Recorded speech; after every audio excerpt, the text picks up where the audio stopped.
Hello everyone, welcome back and welcome to my channel Physics Junction. बच्चों, आज की class में जो मैं आपसे बात करने वाला हूँ वो एक बहुत ही इंटरेस्टिंग टॉपिक है और इससे रिलेटेड आपसे रोटेशनल से पूछ देता है सवाल. रोटेशनल से सवाल जो है किस तरह से पूछता है और क्या मैं टॉपिक लेके आया हूँ, प्लीज जरा ध्यान से देखेंगे.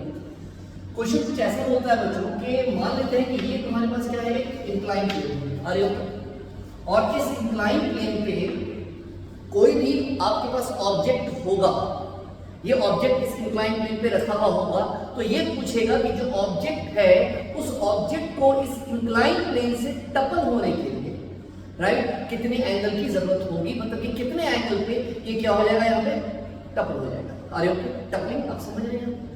तो एक बात मैं आपसे बोल रहा हूँ, जरा ध्यान से देखिएगा. मान लेते हैं कि ये आपके पास क्या है, एक आपके पास मैंने यहाँ से क्यूब लिखा है. अरे और ये जो क्यूब है इस सबका साइड तुम्हारे पास कितना हो जाए, ए. तो ये बताओ, आपको इस बात से बहुत अच्छे से वाकिफ है, आप जानकारी है आपको कि जो क्यूब है इसकी साइड कितने हैं, 12.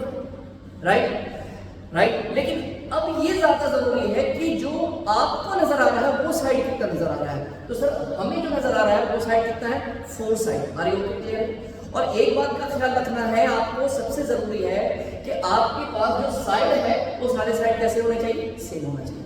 राइट. अगर उसी तरीके से मैंने आपसे बात कर ली यहाँ पे बच्चों कि अगर यहाँ पे ये एंगल थीटा है और यहाँ पे आपके पास क्या है, ध्यान से देखिएगा, ये आपके पास क्या है, एक ट्राइंगल. अरे ओके, क्लियर है यहाँ पे.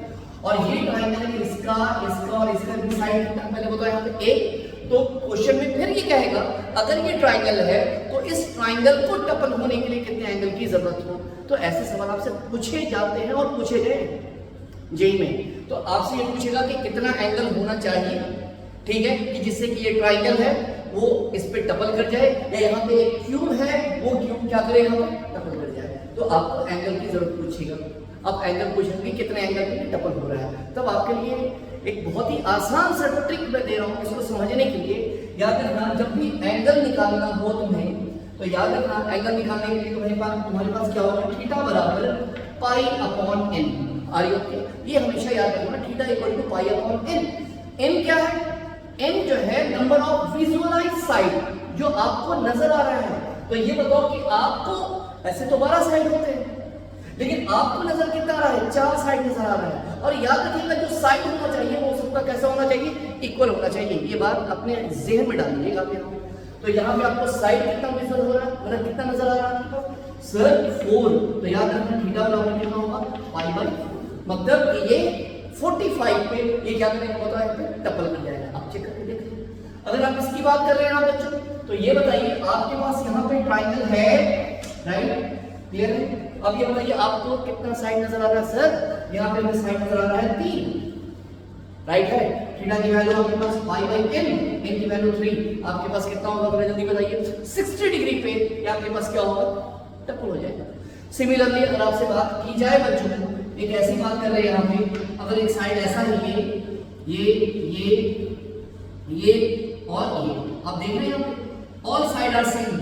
शर्त याद रखना कि साइड कितना होना चाहिए, सबका सेम होना चाहिए. और क्या होना चाहिए, जो n लेंगे जो आपको नजर आ रहा है. तो कितने साइड है, 1 2 3 4 5 6. n की वैल्यू मेरे बच्चों कितनी है यहाँ पे, 6. एंगल अपने आप आपको नजर आ जाएगा. थीटा की वैल्यू आपके पास pi by 6. Okay everyone, clear है.